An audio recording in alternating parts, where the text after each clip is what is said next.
babonye iki kiganiro bakaba bifuje ko tubana aho muri hose rero tubahaye ikaze muri kino kiganiro kandi mureke dusenge kugira ngo mu byo tuganira byose Imana ibane natwe. Imana turagushimiye mu izina rya Yesu Kristo, tugushimiye uyu mwanya duhaye wo kuganira twifashishije uburyo bwa radio.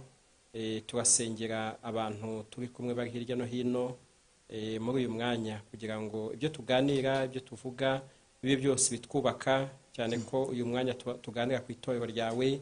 Ibihe turimo ni ibihe bya Pasika, ni ibihe twizihiza tuzirikana ko waducunguye. Itorero ryawe ryavuye mu mibabaro, ryavuye mu ntimba wagize, byavuye mu kuwamenya amaraso. Uyu munsi wona twe twasenze ngo mu mwanya tumara turusho kwibuka agaciro itorero rifite mu maso yawe. Duhe umugisha twese muri kino kiganiro, ni mu izina rya Yesu mbisabye gakoze, amen. Amen. Arakoze cyane muvugizi w'itorero rya Pentecote ry'u Rwanda ADEPR, uko nababwiye ni Pastor Zayinda Yizeye. Njyewe rero uyoboye iki kiganiro Ndemanuel Ntakirutimana. Namwe rero turaza kubaha umwanya mutanga ibitekerezo, mukurikire kuri ADEPR Rwanda ndetse na Facebook ni ADEPR Rwanda Headquarters. Murandika ibitekerezo byanyu, turaza kugenda tubinyuzamo amaso maze tubitangarize abadukurikiye. Mushumba nemaze kunyuramo urugendo rutandukanye rwagiye rugarukwaho, twagiye tubatumira mu bihe bitandukanye, mutugaragariza izi mpinduka aho zigenda zigera, aho duherukana mwatwerekaga kandi mwikaga abakristo abashumba bashya b'indembo nshya ndetse n'izo ndembo nshya mwongera muzibutsa abakristo. Nagira ngo tugaruke inyuma gatoya kuko hashize iminsi. Mu by'ukuri ubundi uru rugendo rw'impinduka ubundi rugamije iki muri rusange? Mwongere mwibutsa abakristo abadukurikiye uru rugendo rw'impinduka mu itorero rugamije iki? Murakoze cyane. Kuko si ubwa mbere tugize iki kiganiro tuganira ku bijyanye n'urugendo turimo rw'impinduka. Twatangiye mu kwezi kwa 10 nka komite y'inzibacyuho y'itorero rya Pentecote mu Rwanda ADEPR.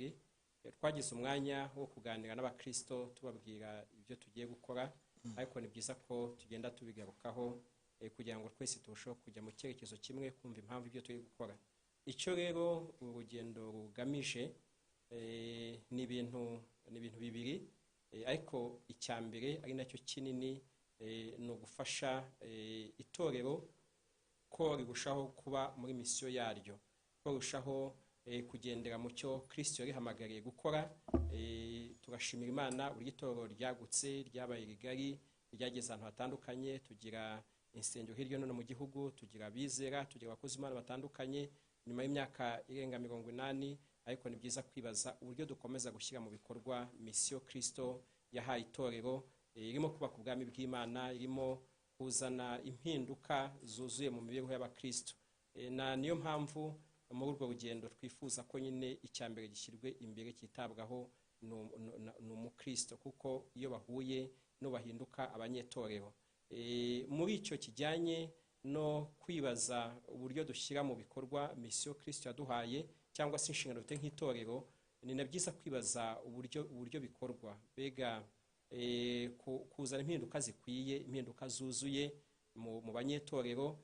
Hari igihe ushobora gusanga dukora ibintu byinshi cyangwa se tuvunika cyane ariko tudakora ibyangombwa, tudakora ibikwiye. Rero ni byiza kwibaza niba turi gukora ibikwiye. Ikindi nacyo kijyanye n'icyo cyo kuba muri misiyo, nicyo kureba niba uburyo itorero riri kwiyubaka, uburyo rikura, tunitegura uburyo twita kuri ejo hazaza h'itorero, cyangwa se icyo twita next generation, ahazaza h'itorero. Ese imikorere y'itorero uyu munsi wa none ibasha gufasha ko n'abana bacu n'abuzukuru bazakomeza kuba muri uyu muhamagaro, muri misiyo ya Kristo. Rero ibyo byose mvuze nuko ikigamijwe ari ukureba impinduka. Izo mpinduka zituganisha kuri ADEPR yifuzwa, ADEPR Kristo yifuza. Mu masesho dusenga no kwibaza ariko ni gute dushaka? Ese uko tumeze niko Kristo ashaka? ADEPR abanyetorero bifuza. Ese uko itorero imeze niko abakristo bifuza? Ni kujya ku nyota y'abanyetorero. Ariko na ADEPR ibasha kugendera ku cyerekezo cyo gutera imbere, yibaza mu by'imyaka iri imbere izaza. Icyo rero nicyo kigamijwe, ariko twanagihuza n'ikindi ko ibihe turimo atari itorero gusa, isi yose igihugu cyacu ni ibihe birimo ihungabana ry'ubukungu rikabije ryatewe n'icyorezo cya coronavirus. Rero nabwo iri vugurura ni rituma twibaza ngo ese mu gihe nk'iki ubushobozi bw'itorero bwagiye bugabanuka bitewe nyine n'uko ubukungu bwahungabanye, hakorwa iki kugira ngo ububasha kuboneka bukoreshwe buganisha itorero kugira muri ya misiyo Kristo yaduhaye. Rero muri make impinduka ziri gukorwa niyo mpamvu nicyo zigamije, kandi tunashimira ko umunsi ku wundi tugenda dufatanya n'abanyetorero kugira ngo ya misiyo Kristo yaduhaye abe dushyira imbere mu bikorwa byose. Murakoze cyane. Ndatekereza ko abakristo bongeye kwibuka impamvu y'izo mpinduka. Twajya ngo tubabaze noneho izi mpinduka ziri gukorwa kugeza ubu ngubu zigeze hehe, ziri gukorwa gute muri iki gihe mwatunyuriramo nabwo? Eka ngaruke ku buryo buri gukoreshwa kuko twanabuvuze mu bihe bishize naho zigeze. Wabivuze utangira ikiganiro ko mu bihe byashize twavuze ku mpinduka zimwe zabaye, ubundi bwo hari ibikwiye guhinduka ni byinshi, nubwo byahindukira icyumweru kimwe cyangwa ukwezi kumwe, ariko turashimira Imana aho tugeze. Icyiciro twari turimo cyari cyo kuvugurura inzego zishyira mu bikorwa n'urwego rukuru rw'itorero. Ubushize twavuze ibijyanye no kuvugurura inzego zihuza ibikorwa, aricyo twavuze aho twavuguraga ururembo n'akarere tukabikoramo urwego rumwe kugira ngo tugabanye inzego zikora imirimo yo guhuza ibikorwa. Rero uyu munsi cyangwa se aho tugeze uyu munsi wa none mu rugendo rwo kureba izi mpinduka, tugeze aho nari mvuze ku nzego zishyira mu bikorwa, ariyo mudugudu, ari paruwasi, ariko tukanareba n'urwego noneho rukuru rutegura bya bikorwa ushyira mirongo migari ingenderwaho. Uburyo rero biri gukorwamo ni uko icya mbere ni ikijyanye no kumva ibitekerezo by'abanyetorero batandukanye.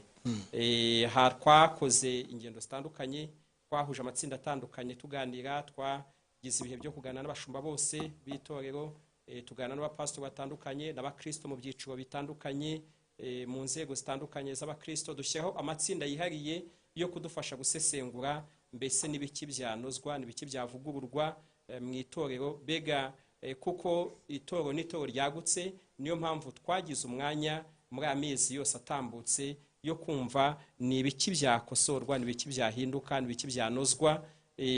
Ikindi cyongereho ni nicyo twanashyizeho n'uburyo gukoresha audite kugira ngo turebe ni gute itorero riri gukora, ni ibiki byanozwa byatuma rirushaho kwiyubaka mu buryo burambye. Ikindi nacyo nyine twagize n'umwanya wo kwicara dusesengura ibisanzwe bikorwa, twibaza ngo nihe bihuriye no kuzana impinduka zubaka ubwami bw'Imana mu itorero. Hari igihe abantu bagira ibintu bikaba biriho bimaze n'igihe, ariko wabisesengura ubwabyo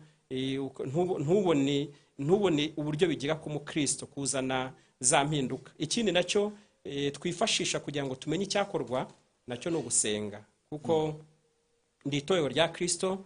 Niyo mpamvu kuva twatangiye urugendo rw'impinduka dushimira abanyetorero batandukanye, abayobozi mu byiciro bitandukanye, ko twakomeje gufatikanya mu buryo bwo gusenga, dusaba Imana ngo ikomeze ituyobore mu cyerekezo cyo kugira itorero rimeze nk'uko Imana ishaka ko itorero tumera mu gihe nk'iki ngiki. Rero muri ibyo byose turashimira intambwe Imana igenda iduteza, aho tugezeho kwibaza ngo ariko umudugudu wakora gute, paruwasi yakora gute, ururembo rwakora gute. Aha turacyari kuvugura ibijyanye n'inzego z'imirimo. Inzego z'imirimo nitumara kuzivugurura tuzajya no ku nzego z'ubuyobozi, nazo tuzabibaganirizaho, ariko uyu munsi igikorwa turi gusoza ni ikijyanye n'inzego z'imirimo.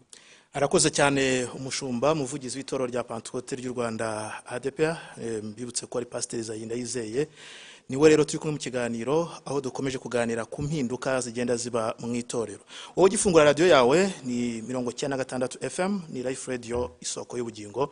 Ariko kandi mbibutse ko mubasha no kutubona munyuze kuri ADEPR Rwanda ni YouTube channel y'itorero, ndetse mwajya no kuri Facebook nayo y'itorero mwandikamo ADEPR Rwanda headquarters. Ibyo byose rero muragenda mubasha kutubona kandi mwandike n'ibitekerezo turaza kubinyuramo tubisome. Mushuma mwari mugarutse aho izi mpinduka zigeze. Uyu munsi twamenye ko hari inama yabaye mwagiranye n'abakozi b'abatekinisiye, ariko kandi nyuma nabwo mujyana indi nama n'abashumba mwifashishije ikoranabuhanga. Cyo nacyo tugishime ko itorero muri riri kugenda ryaguka mu bijyanye n'ikoranabuhanga. Iyi nama cyangwa se izi nama kuko ntiyari imwe zari zigamije iki, ese havuye mu iki? Mwafungura mikoro. Twagize inama yaduhuje n'abakozi b'itorero. Abakozi b'itorero mu byiciro bibiri bitandukanye. Hari abakozi twita abagengwa n'amasezerano cyangwa se abatekinisiye, hakaba n'abanyamuhamagaro abapastori.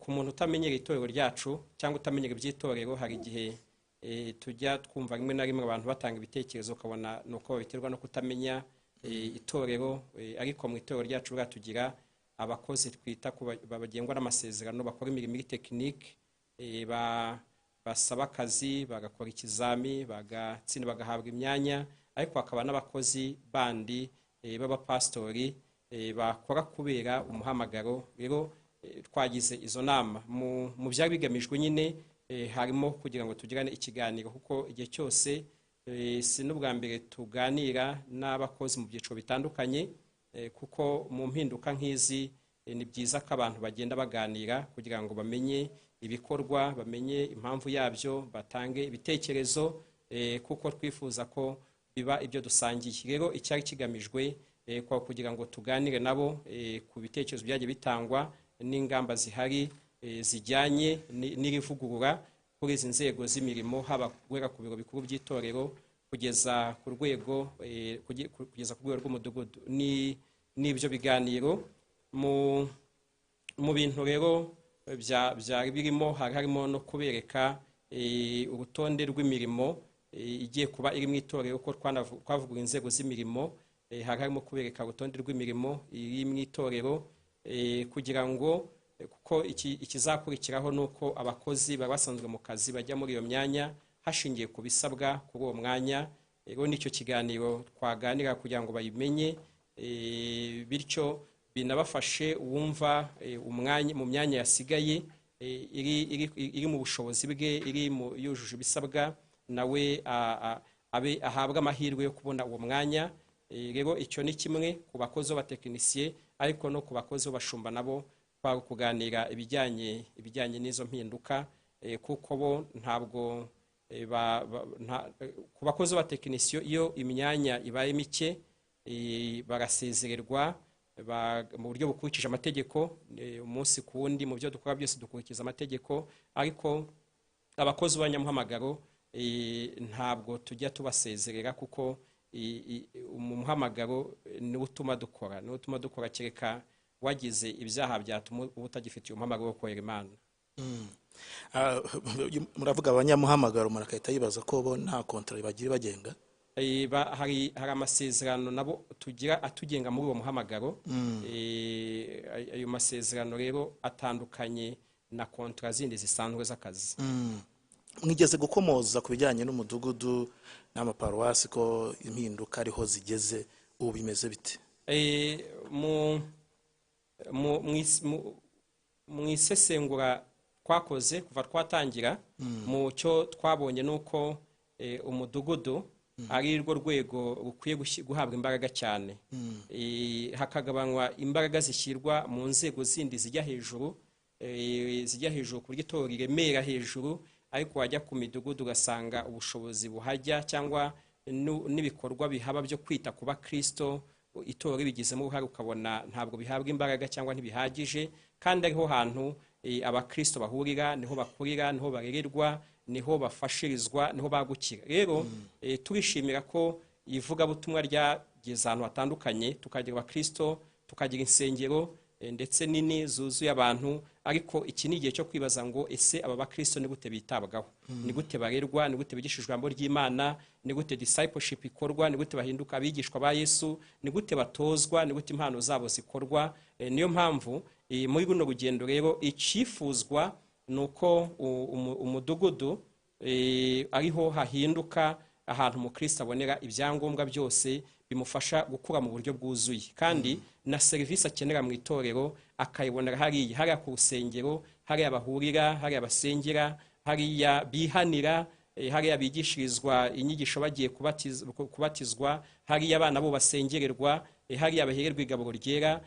Twifuza ko ariho hahinduka ahantu inyigisho zose akeneye ariho azihererwa. Rero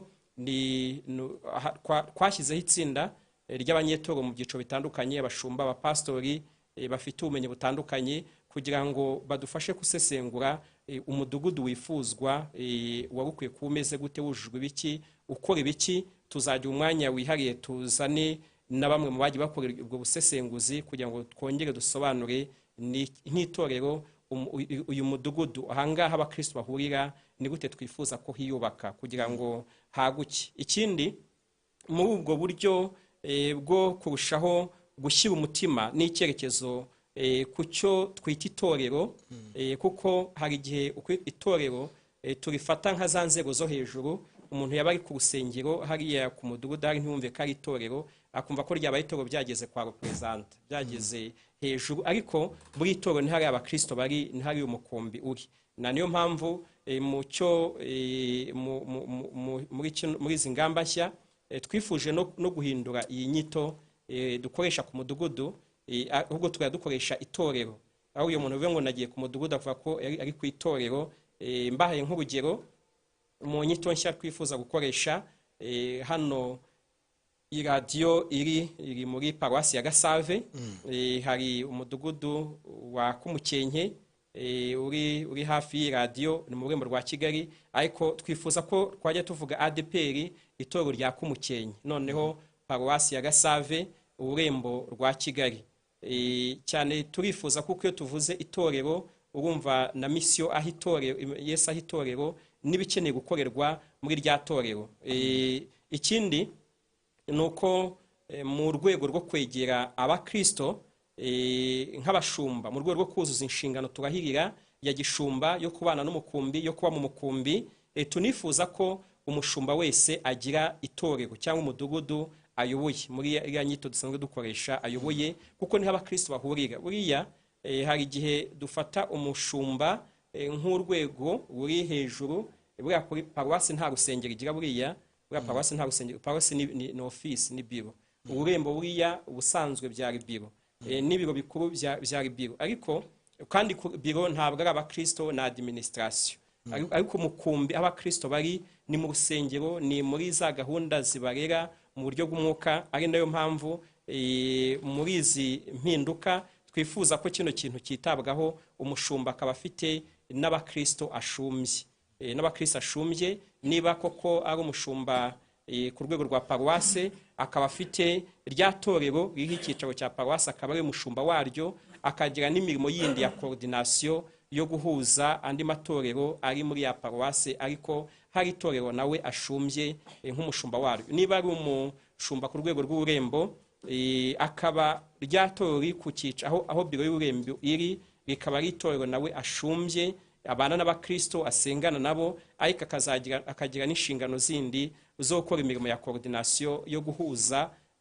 bya bikorwa muri ya matorero yandi mu rurembo. Rero hano ubusanzwe twari tumenyereye ko umushumba ari uyobora babayobozi b'abandi ku rwego rwo hejuru, ariko twifuje ko umushumba ahera hano kuri uyu mushumba ufite abakristo ayoboye. Ubusanzwe nta mushumba wasangaga ayoboye aho twita umudugudu, ariko noneho abashumba twifuza ko banajya mu mudugudu. Hari igihe rimwe abantu bagenda bavuga ati abashumba tuyushaka kubaheza kubirukana, oya, ahubwo tubashaka ko noneho umushumba akora umurimo wo kwegera intama, wo kwegera umukumbi, akabana nacyo, kuko nicyo Kristo yaduhamagariye, nicyo turahirira, cyo kubana n'umukumbi, kubana nawo, kugaburira, kuwitaho. ikindi nuko uyu mukuru w'itorero abasha guhabwa inshingano yo kuyobora itorero cyangwa se umudugudu muri ya nyito dusanzwe dukoresha, nawe hazajya harobanurwamo abashumba, akaba ayoboye iriya torero nk'umushumba waryo, nk'umushumba w'abari abakristo, kuko hari igihe wasangaga uriya mupasitori uyoboye abakristo bana nabo umunsi ku wundi atari umushumba wabo, umushumba w'abakazi bari wa muregionari hejuru, wa muregionari uhura nabo rimwe mu gihembwe, cyangwa wa mushumba uri kuri paruwasi uhura nabo rimwe mu kwezi. Rero nacyo turifuza ko uyu mushumba, uyu mupasitori ubana n'abakristo umunsi ku wundi aba umushumba wabo, ikindi kuko dufite amatorero menshi, ndashaka kuvuga imidugudu myinshi cyane, ka mvuge n'ikindi ko twashimye ko umva hari ibitekerezo byagiye bitangwa, hari imidugudu imwe yakegeranywa, hari yavaho, ariko twashimye ko umudugudu, urusengero dusanganywe bukora rwose yose igumaho, ikomeza gukora, ikongererwa ubushobozi, ikaguka, hari abakristo bahurira, hakwaguka, kongererwa ubushobozi. Bityo ubu dufite amatorero 3125 mu gihugu hose yibumbiye muri za ndembo 9. Aya matorero 3125 n'ahantu twifuza kose haguka, ku buryo uri mu itorero rimwe n'uri mu rindi bose bahabwa serivisi, bitabwaho, haba hari gahunda zo kubafasha gukura, niba ari urubyiruko rwabo, niba ari abubatsi ingo.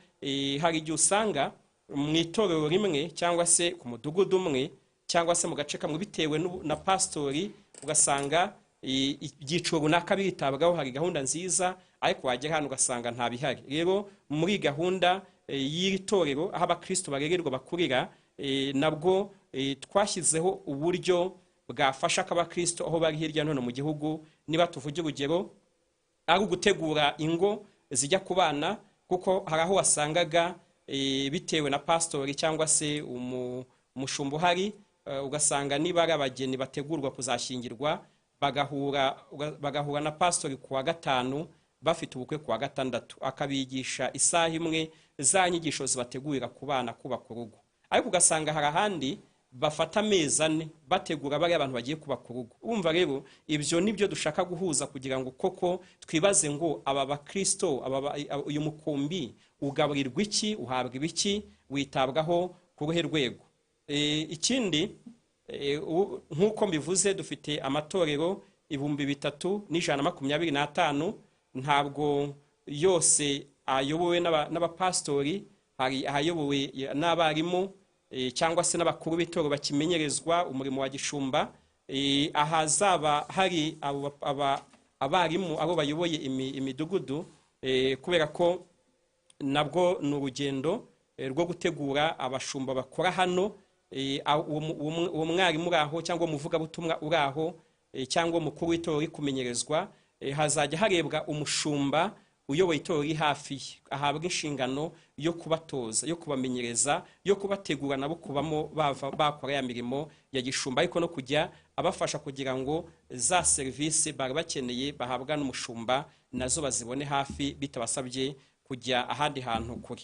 Rero nari maze kubivuga ko imidugudu yose isanzwe ikora ifite urusengero, iyo midugudu yose iracyariho, izagumaho, yongererwe ubushobozi. Icyakora hari imidugudu mikeya cyane twasanze itagira aho ikorera, ugasanga byagiye biba cyane muri cya gihe habayeho gahunda yo gushyiraho ibikwiye kugenderwa kugira ngo ahantu hiri ku rusengero. Hari aho wasanga turi gutangiza nk'urusengero, abantu basengera mu nzu y'umuntu, cyangwa se basengera ahantu muri shitingi, cyangwa ahantu bakahimurwa n'ibiza, ntibabone ahandi bubona urusengero, bakaba bagiye kuba bifatanya n'undi mudugudu. Ugasanga bamwe bicaye mu gihande kimwe, abandi bicaye mu kindi, bose bitwa imidugudu itandukanye.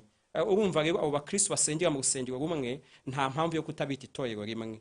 Twifuje ko abo ngo bari gusengera mu rusengero rumwe, aho ngaho basengera bahaba nk'itorero rimwe, ahubwo abafite imishinga y'ibibanza bari kubaka bafatikanye n'aho hantu bahurijwe, ndetse n'iyo paruwasi barimo, kugira ngo wa mushinga bafite wo kubaka urusengero ruzemerwa rujyanye n'ibisabwa uzuzure vuba, kugira ngo nabo bemererwe gukingurirwa cyangwa se guhabwa uburenganzira ko aho hantu twahatangije itorero cyangwa se twahatangije icyo twita umudugudu mu mvugo isanzwe.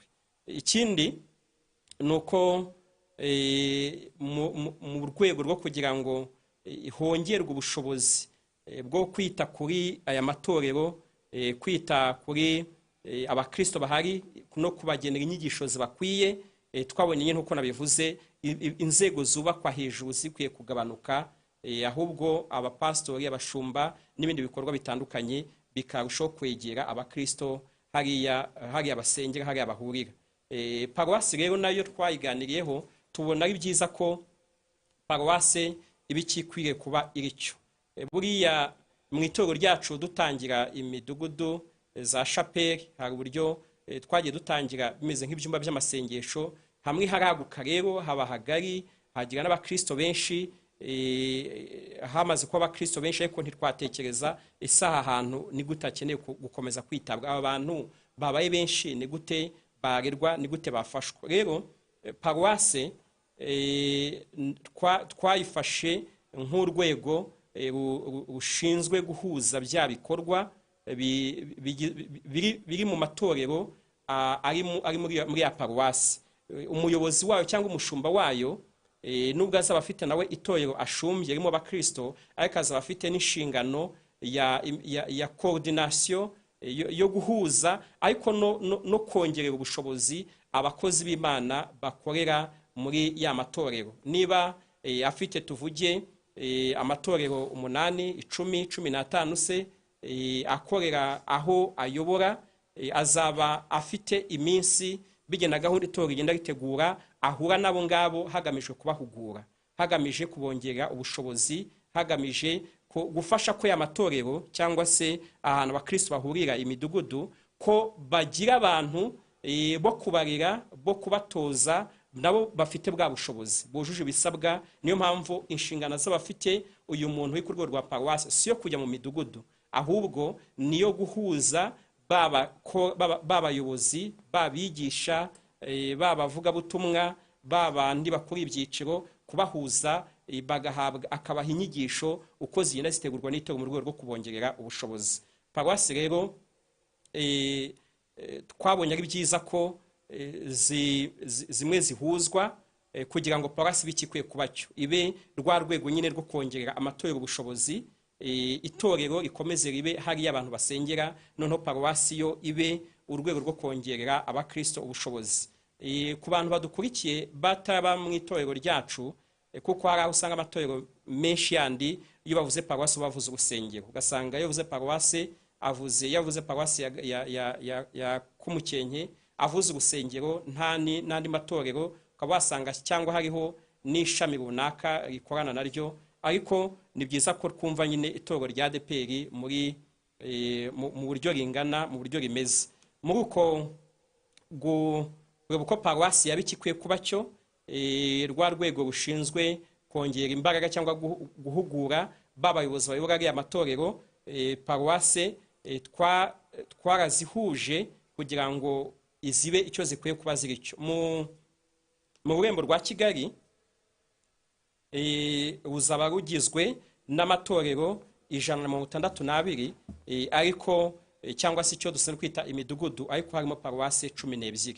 Bangara amatorero ahurije muri paruwasi 12. Turaza kohereza abanyetorero ba Kigali ku buryo buri muntu wese, buri torero ryose rimenya ribarizwa muri paruwasi yihe. Ariko buriya abakristo nta n'ikibazo bakwiye kugira, kuko nta kintu umukristo azaba gishaka kuri paruwasi, kuko itorero rye ibyo akeneye byose biri hariya.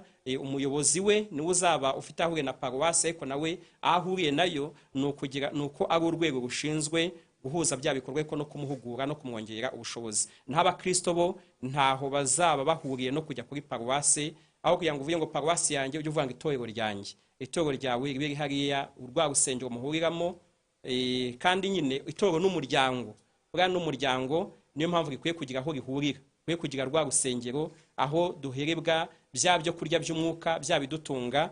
Rero narindi gushimangira kino ko hari umuntu yakibaza ngo ese paruwase muyihuje ikaguka ntibyavuna abakristo. Ntabwo bizavuna abakristo kuko ntacyo umukristo akeneye gukora kuri paruwase. Byose muri gahunda ni ukugira ngo bibiri hafi y'umukristo hariya hafi y'itorero ahasengera. Muri paruwase ya Gicumbi murumva ntabwo muri mwanya mu rurembo rwa Gicumbi. Yakoze cyane. Ntabwo muri uyu mwanya navuga amazina ya paruwasi zose, mvuge n'amazina y'amatorero yose. Kumva amatorero 3,125 sinayavuga muri uyu mwanya n'aya amaparuwasi yose, ariko nashaka kugira ngo abantu bumva ari igice. Ariko uyu turaza kubahereza mu buryo bwanditse ku buryo buri paruwasi yose, buri rurembo rwose rubona amaparuwasi arugize. Rero muri Gicumbi dufitemo paruwasi 12, muri Muhoza dufitemo paruwasi ubwo ni amaparuwasi 12 n'amatorero 306. Muri Muhoza dufitemo paruwasi 14 n'amatorero 259. Sinzi umwanya dufite niba watwemera gusoma amazina y'amaparuwasi. Amaparuwasi mwanyuramo nta kibazo. Reka amaparuwasi yo tuyanyuremo twihuse kugira ngo abantu banamenye amaparuwasi ari mu rurembo rwabo. Mhereye ku rurembo rwa Gihundwe harimo paruwasi ya Gihundwe, harimo paruwasi ya Bweyeye, paruwasi ya Nkombo, paruwasi ya Bugarama, harimo paruwasi ya Gashonga, harimo paruwasi ya Mashesha, harimo paruwasi ya Ntura, harimo paruwasi ya Kamembe, paruwasi ya Ngange, hari paruwasi ya Tyazo, hari paruwasi ya Rwumba, hari paruwasi ya Karengera, hari paruwasi ya Bigutu, hari paruwasi ya Mukoma, hari paruwasi ya Buhinga, hari paruwasi ya Karongi, hari paruwasi ya Gishita, hari paruwasi ya Kirinda, harimo paruwasi ya Mukungu, harimo paruwasi ya Musongati, harimo paruwasi ya Gacaca, harimo paruwasi ya Gacaca niyo paruwasi ya 21, akaba arizo paruwasi zigize urembo rwa Gihundwe. Ngira ngo abantu b'Igihundwe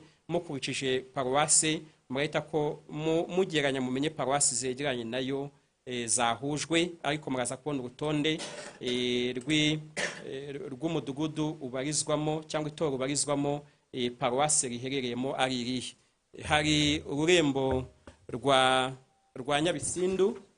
Ururembo rwa Nyabisindu rurimo paruwasi ya Nyabisindu, paruwasi ya Gahogo, paruwasi ya Jurwe, paruwasi ya Rutobwe, harimo paruwasi ya Kamonyi, harimo paruwasi ya Musambira, paruwasi ya Rukoma, harimo paruwasi ya Ruhango, paruwasi ya Byimana, harimo paruwasi ya Rusororo, hakabamo na paruwasi ya Nyanza. Paruwasi ya Nyanza ni ururembo rugizwe na paruwasi 11, rukaba rufite amatorero cyangwa se imidugudu 262. Hari ururembo rwa Nyagatare. Mu rurembo rwa Nyagatare dufitemo paruwasi ya Nyagatare, tukagiramo paruwasi ya Mirama, tukagiramo paruwasi ya Rukomo, dufitemo paruwasi ya Ntoma, dufitemo paruwasi ya Mimuri, paruwasi ya Matimba, paruwasi ya Rwinkuba, dufitemo paruwasi ya Nyamugari, paruwasi ya Kayonza, tukagiramo paruwasi ya Kabarondo, paruwasi ya Kageyo, paruwasi ya Ngarama, paruwasi ya Mugera, paruwasi ya Gabiro, dufitemo kandi paruwasi ya Murambi. Izo ni paruwasi 15 zigize ururembo rwa Nyagatare, ikaba igizwe n'amatorero. Hari na paruwasi ya Muhura, ni paruwasi 16 zigize ururembo, hakaba harimo amatorero 452 cyangwa se imidugudu 452 muri runo rurembo rwose. Hari paruwasi ya Muhoza. Paruwasi ya Muhoza ifite ururembo rwa Muhoza rugizwe na paruwasi ya Gakenke, paruwasi ya Gatonde, paruwasi ya Ruri, paruwasi ya Muhondo, paruwasi ya Cyabingo, paruwasi ya Butaro, paruwasi ya Butete, hari paruwasi ya Kigeyo, paruwasi ya Kirambo, hari paruwasi ya Muhoza, hari paruwasi ya Rushubi, paruwasi ya Bukane, hari paruwasi ya Nyarubara, hari paruwasi ya Ruhondo. Mbega ni paruwasi 14 zigize ururembo. Hakaba harimo imidugudu cyangwa se amatoro 259. Hari ururembo rwa Gicumbi. Muri Gicumbi dufitemo paruwasi ya Byumba, paruwasi ya Meshero, paruwasi ya Kagamba, hari paruwasi ya Giti, paruwasi ya Murindi, hari paruwasi ya Rusasa, hari paruwasi ya Buyoga, hari paruwasi ya Tumba, paruwasi ya Kinihira, hari paruwasi ya Shorongi, hari paruwasi ya Remera, ni paruwasi ya Remera, hari na paruwasi ya Mugambazi, ni amaparuwasi 12 agizwe n'amatoro cyangwa se imidugudu 305 muri no rurembo rwa Gicumbi. Ururembo rwa Ngoma rugizwe na paruwasi ya Kiyanzi, ya Nyakarambi, ya Butama, ya Nasho, ya Kibungo, ya Nyamugari, ya Rukira, ya Sake, ya Ntunga, ya Nyagasambo, ya Murehe, ya Rwikubo, ya Rango, paruwasi ya Nyabagendwa, paruwasi ya Nyamata. Ni paruwasi 15 zigize urembo rwa Ngoma. Hakaba harimo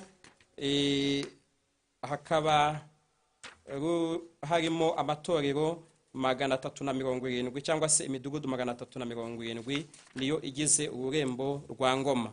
Ururembo rwa Rubavu rugizwe na paruwasi ya Rega cyangwa Rega, rukagira paruwasi ya Jenda, paruwasi ya Vunga, paruwasi ya Gasasa, paruwasi ya Gatovu, paruwasi ya Gihinga, paruwasi ya Gakeri, paruwasi ya Rundoyi, paruwasi ya Mushubati, hari paruwasi ya Gisenyi, hari paruwasi ya Kigamba, paruwasi Mbugangari, hari paruwasi Rubona, hari paruwasi Rugerero, paruwasi Mahoko, paruwasi Bigogwe, paruwasi Rusiza, paruwasi Ryabizige, paruwasi Nyange, paruwasi Gatumba, paruwasi Ngororero, paruwasi Kabaya, paruwasi ya Buganamana, ndetse na paruwasi ya Mahembe. Ni paruwasi 24 zigize ururembo rwa Rubavu. Hakaba harimo amatorero 528. Ururembo dusorejeho ni ururembo rwa Huye, rugizwe na paruwasi ya Save, ya Kabeza, paruwasi ya Nyaruhengeri, ya Gisagara, paruwasi ya Kigera, paruwasi ya Taba, ya Matyazo, ya Cyarwa, ya Kinyamakara, ya Kibeho, ya Ruramba, paruwasi ya Rutiti, paruwasi ya Kiyonza, paruwasi ya Mahirisho, paruwasi ya Sumba, paruwasi ya Murambi, paruwasi ya Gasarenda, ndetse na paruwasi ya Gatare. Nizo paruwasi 18 zigize ururembo rwa Huye, rukaba rugizwe n'amatorero 286. Mbega muri make ururembo rwa Kigali, amaparuwasi ururembo rwa Kigali, ururembo rwa Kigali ngo rusigaye, ndumva ururembo rwa Kigali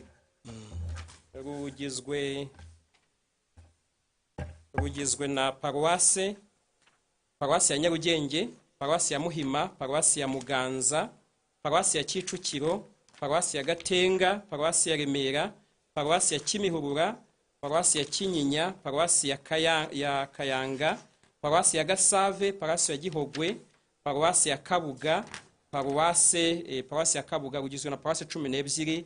Nkuko nabivuze harimo amatorero 163.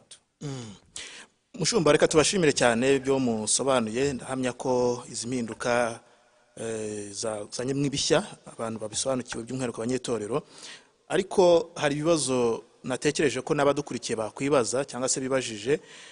Mwavuze ko icyari umudugudu cyiswe itorero, kandi n'ubusanzwe itorero cyangwa se ADEPR ni itorero rya Pentecote ry'u Rwanda.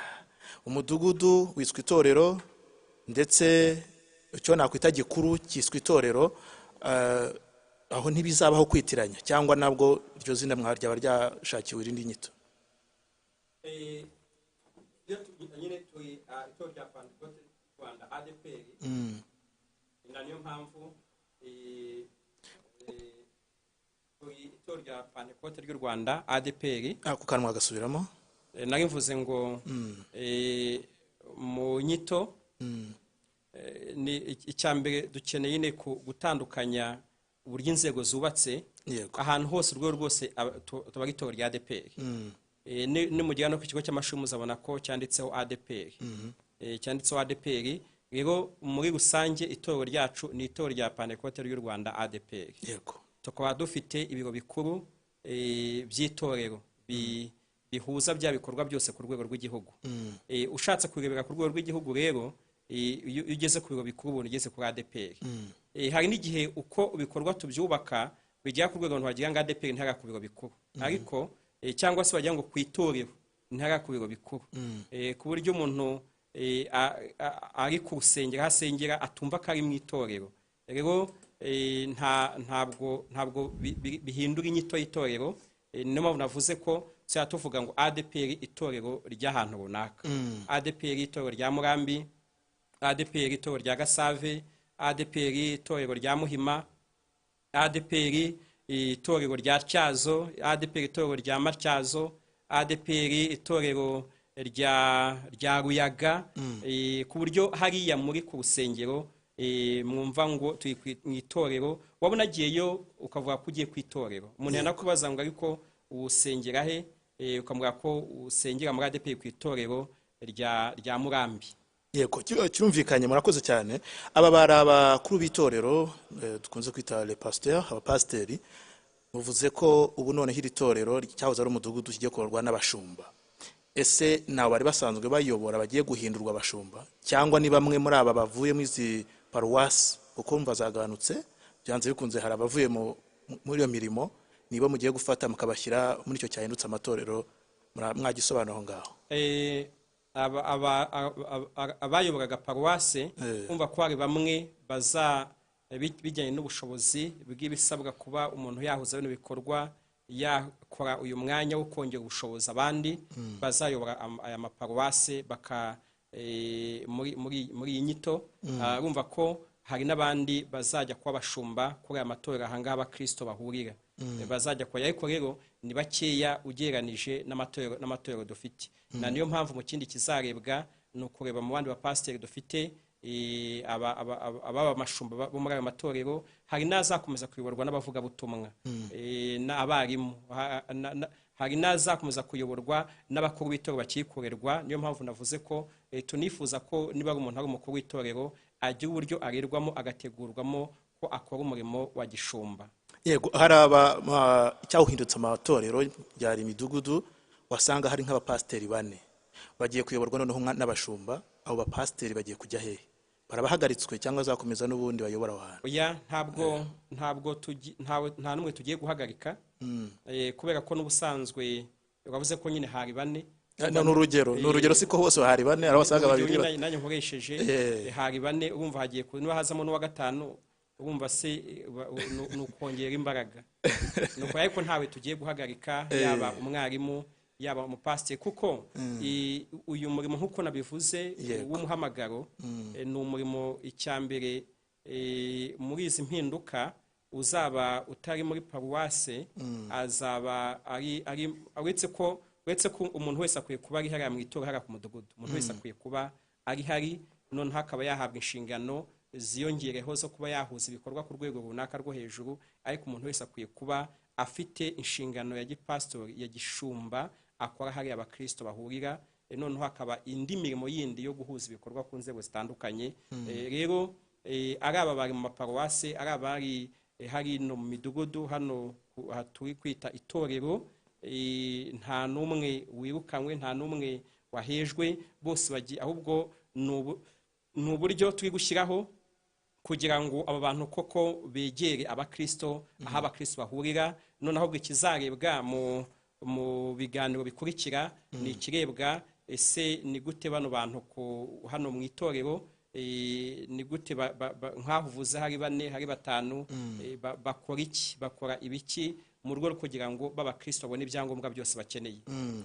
Murakoze cyane. Ugifungura radio ini Life Radio isoko y'ubugingo, tuvugira kuri 96.0 FM. Mudukurikiye kandi kuri Facebook ni ADEPR Rwanda Headquarters, ndetse na YouTube channel ya ADEPR wandikamo ADEPR Rwanda. Urakuri iki kiganiro niba nabyita imbona nkubone cyangwa se muraba mutubona. Hari ibitekerezo byagiye bitangwa, reka tubinyuzemo amaso. Hari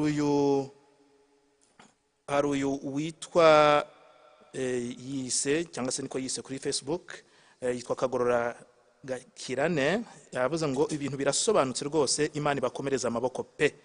Urumva ko yashimaga. Undi yagize ati yitwa Festus Eugene niyo munezero, yavuze ngo none se uba amatorero asanzwe afitanye ubufatanye na Compassion International bizajya biyoborwa na Paruwasi cyangwa niki cyandutse itorero cya umudugudu?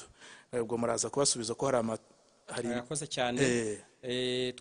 Twabiganiriye n'ubuyobozi bukuru bwa Compassion uburyo iyi mishinga izakomeza gucungwa, kandi no mu byo turi kureba n'uburyo ki yacungwa neza mu rwego rwo kugira ngo ku bufatanye dufitanye na Compassion iyi mishinga idufashe guteza imbere kurera abana no kubakuza mu buryo bwiza. Rero hariya umushinga ubarizwa, hazaba hariho uburyo ko uri umushinga wa Compassion uburi hahantu abantu batuye, kuko abana baba mu mushinga baba batuye muri ako gace. Niyo mpamvu muri izi mpinduka hariya ku rusengero hariya ku itorero aho umushinga ubarizwa, niho hazaba hari n'ibikorwa n'ubuyobozi bwabyo, nubwo mu micungire myiza y'umushinga hariho n'inshingano tuzaha uyu muntu wagiye ku rwego rwa Paruwasi zo kudufasha gukurikirana bya bikorwa bikorerwa hariya muri ya matorero. Rero iyi mishinga dufitanye ku bufatanye na Compassion n'abandi bafatanya bikorwa nta kizabihungabanya, kuko ibyo dukora byose ahubwo no kugira ngo ibikorwa byose bicungwe neza kandi bikoreshwe mu buryo buzana impinduka zikwiye. Reka nsoreze ku gitekerezo kimwe. Uyu yitwa cyase niko yitwa Creator and Nature, niko yitwa kuri YouTube. Yavuze ati courage muyobozi, ntabwo ndi muri church yanyu, niko yanditse, ariko nshyigikiye impinduka muri kuzana, bizazana iterambere rirambye spiritually and physically, niko yanditse ashima. Barakoze cyane batanze ibitekerezo, tutabashe kusoma ibitekerezo batanze, bihangane. Mushumba, mbere ko dusoza, hari ibigenda bivugwa, nifuza ko mwagenda mugize icyo mubivugaho. Hari abagaruka ku nsengero zimwe zitari gusengerwamo uyu munsi, bavuga bati zigiye kugurishwa, zigiye guhindurwa ibiraro, abashumba ngo bagiye kwirukanwa ndetse nabi. Ibi bintu murabivugaho iki kugira ngo mugende mutanzeho amakuru namwe? Mu magambo make nk'uko nabivuze, nta rusengero ruzafungwa, ahubwo hariya niho abakristo bahurira, niwo muryango, niho torero riri, ahubwo twashaka kwashyirwa imbaraga. Hari n'abavuga ati no rusengero rimwe abakristo bakeya, nubwo bari bakeya ahubwo ni byiza kwibaza ngo kubera iki bataguka. Ikindi kandi babaye bake bakaba bake beza bakunda Kristo. Ikindi hakabamo n'abavuga ngo izi nsengero ziregeranye n'izihuzwe, ariko ni byiza kubanza kureba ese umurimo zikora ntiziri kuwukora. Rero insengero zose zagumyeho, nta zizavaho. Ikindi abashumba nabo twanabiganiriye, hari mu mpinduka nk'izi hariho abantu bakunda gukoresha imvugo zitari nziza kugira ngo gusa bakura abantu bumva. Abantu bavuga muri kino gihe hariho n'itangazamakuru rishaka ko abantu bumva, bagahita bashaka imvugo itari nziza bakoresha.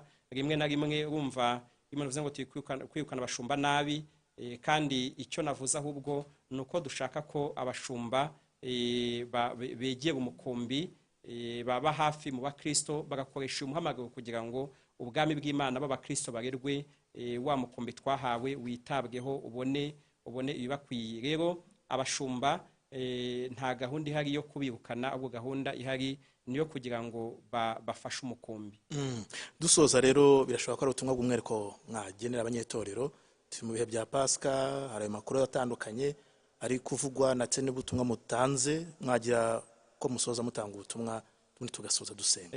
Ubutumwa twatanga cyambere no gushimira abakristo ku nzego zose mu byiciro bitandukanye. Turabizi ko twakomeje gufatikanya muri runo rugendo, kandi ndabizi mugasengera itorero, icyo wifuza kubona ko Kristo akora mu itorero ucyatuye ku itorero. Ariko kugira ngo dukore impinduka nziza nuko abantu barenza amaso ibibazo by'abantu ku giti cyabo cyangwa by'umuntu. Burya na Yesu ikintu yakoze kugira ngo aducungure nuko yabonye ko guhana n'Imana atari ikintu cyo kugundirwa, kugira ngo dukore impinduka nziza. Kuko hari igihe umuntu abona ikibazo avuze atari uko agitewe nuko ibikozwe atari byiza mu gufasha itorero, ahubwo akabona ibikozwe hari umuntu byateza ikibazo. Ariko twebwe abizera Kristo twiringira tudashidikanya ko ubuzima bwacu butari mu biganza bw'ikintu runaka, bw'ahantu runaka, buri muri Kristo. Dukomeza gusenga dushimira abakristo, abanyetorero twese, kugira ngo dufatikanye muri runo rugendo mu gusenga kugira ngo Imana ituganishe aho ishaka, no mu buryo ishaka ku itorero rye yahamariwe gukora umurimo nk'uwo rikwiye gukora uko rihagarara. Kandi ikindi nicyo kubifuriza Pasika nziza aho muri hose. Itorero Yesu yaribyariye ku musaraba mu rupfu rwe. Rero uyu munsi wa none dukomeze twiringire amaraso nk'itorero, kuko ikiguzi yatanze kiraremereye. Hari n'igihe dushaka kuba nk'abarikunda, nk'abarifitiye impuhwe kurenza Kristo. Bene data bakundwa abakristo, icyo mbibutsa nuko Kristo akundira itorero, arifitiye umugambi mwiza, azakomeza kubana naryo. Turashimira uburyo abanye natwe mu myaka myinshi ishize, ariko nabwo n'umugambi afite n'uw'ibyiza. N'intambwe zose dutera umunsi ku wundi nuko Kristo atwigisha ko ashaka ko dusa nawe. Rero ndabifuriza Pasika nziza. Intego twagize muri kino cyumweru cy'Ipasika ni ukuvuga ngo urupfu rwa Yesu rutume tubona ubuzima, kandi twiringire imbaraga z'umusaraba wa Kristo. Rero mu rupfu rwa Kristo ni naho mbifuriza ko twese dukomeza kugira ubuzima. Ndabifuriza Pasika nziza, kandi aho muri ku itorero ryanyu muri bino bihe bya Pasika mwongere musabe ngo Kristo watanze ubuzima ku itorero anaha ubuzima itorero aho uri, mu izina rya Yesu Kristo, amen. Murakoze cyane mushumba, munyemeye nanjye mbifurize Pasika nziza mwebwe n'umuryango wanyu. Murakoze cyane, kandi nawe n'umuryango we mushya. Turabizi ko ufite umuryango mushya, nawe tukwifurije Pasika nziza n'umuryango. Ariko n'abanyamakuru bose n'abakozi bose ba Life Radio, namwe mwese mudufasha kugira ngo habe ibiganiro nk'ibi n'amateraniro tugira atandukanye hifashishijwe ubu buryo bw'itangazamakuru. Namwe tubasaba umugisha. Murakoze cyane. Murakoze cyane. Twari turi mu kiganiro n'ubuyobozi bw'itorero, twari kumwe na Pasiteri Zayinda Yizeye n'umuvugizi w'itorero rya Pentecote ry'u Rwanda. Tuganira byinshi bitandukanye. Niba wacikanywe ugiye kuri YouTube channel ya ADEPR Rwanda uraza kumva ndetse no kureba ikiganiro cyose. Twatangiye dusenga, munyemere mushumba n'ubundi dusoze dusenga, mudufiyobora mwanya wo gusenga Imana. Mureke dusenge, kandi namwe mwese mwadukurikiye aho muri hose tubasaba umugisha. Mureke dufatikanye dusenge. Mana, tukagushimiye mu izina rya Yesu Kristo, tugushimiye ko ufite umugambi mwiza ku itorero. Tugushimiye ko ukomeje kubana natwe, tugacyakomeje kugusenga no kugusaba ngo utwihishurire, udufashe umunsi ku wundi, utugeze aho wifuza. Dusengeye abakristo, abanyetorero batandukanye mu bice bitandukanye, mu ndembo. Dusengeye abashumba, abakozi bawe turabasengeye kugira ngo twese hamwe uduhe imitima yumva ijwi ryawe, utuganishe aho ushaka, kandi uduhe umugisha. Dukomeje kwifuza ko ibyo dukora byose muri izi mpinduka biba biganisha ku cyo dushakaho, ku cyo ugambiriye, kandi turasenga kugira ngo turambure ikiganza cy'ibyiza. Twasengera igihugu, dusengera n'itorero. Ibihe nk'ibi isi yugarijwe n'icyorezo cyahungabanyije ubukungu, cyahagaritse imirimo y'abantu batandukanye, ariko turasenze kuko ufite mu kiganza kugira neza kwinshi. Turasenga kandi kubw'ibihe turimo bya Pasika, tuzirikana kwa ducunguye, tuzirikana ikiguzi watanze kugira ngo dukizwe tukumenye. Turasenze ngo amaraso yawe akomeze aduhindure, akomeze adukize. Na amaraso ababarira, na amaraso yeza, na amaraso abuhura, na amaraso akiza. Turasenga kubw'itorero, turasenga kubw'abakwizera, kubw'abakumenye, he kugira n'umwe wagendera kure y'umusaraba wawe, ahubwo tugendere muri we, tugendere hafi yawe. Uduhe umugisha twese kandi utugire neza. Ni mu izina rya Yesu tubisabye urakoze, amen. Mwakoze cyane kuba natwe. Gahunda za Life Radio zirakomeje, mukanya n'amateraniro, mutwihangane ko turengejeho iminota, ariko kandi mukurikira amateraniro haba kuri YouTube channel ya ADEPR ndetse no kuri Life Radio. Mushumba, mwakoze cyane kuba natwe, mana umugisha. Mwakoze namwe, Yesu umugisha. Amen.